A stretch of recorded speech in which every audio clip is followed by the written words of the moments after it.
and living with integrity, it's dangerous. And it's complicated. There are costs we must bear. There are losses we must endure. In other words, in this house of worship, no one is offering sub-market loans at no cost with easy terms. We don't offer guaranteed returns on your investment. We're not even FDIC insured. So there's risk involved in investing with us. There's the risk of gaining something less than the real thing. A risk that you'll have everything in life that you want, except the one thing that you want and need the most. There's a risk that you could think that you've earned a profit when, in fact, you've sustained a loss. My mentor, Reverend Ken McLean, once told me that the problem with the church is that there's no quality control. It's the problem with religion in general. There's just no quality control. It's mostly an unregulated industry. Now, some faiths claim that religion is personal, and these paths emphasize personal spiritual practice and personal transformation as their central purpose. Now, other faiths emphasize the public nature of religion and therefore focus on trying to bend the world towards justice, as Martin Luther King used to say. And in fact, they are both 100% half right. Because each approach to religion is anemic without the other. Each has a shadow that we ignore at our peril.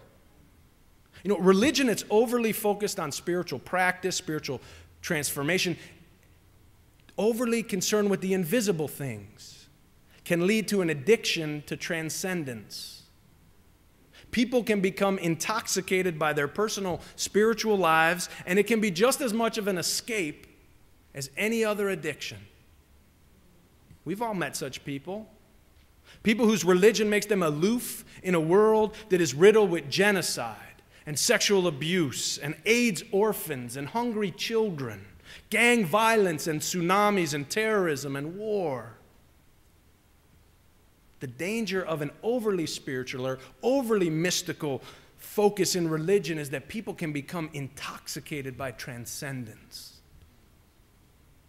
Now, on the other hand, people who focus first and foremost on social justice, they can easily become self-righteous and angry. We've met them too. Now, however, the Rumi scholar, Andrew Harvey, he likes to say that when we can put together the passion and the discipline of the spiritual mystic or spiritually minded person with the passion and the energy of the activist, that we create a kind of nuclear energy. It's the spiritual equivalent of splitting the atom. It unleashes a depth of energy that fuels an unstoppable force. The reason is that such social activism is rooted not in anger and self-righteousness, but in love, in divine love, in love of all things and all people. It's agape.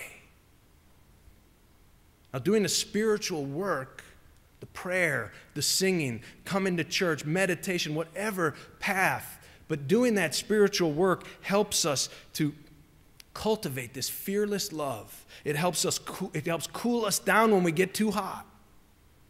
And it helps to heat us up when we start to get too cold. It helps to bring us peace when the unrest is just too heavy. And it helps to stir in us unrest when our peace becomes passivity.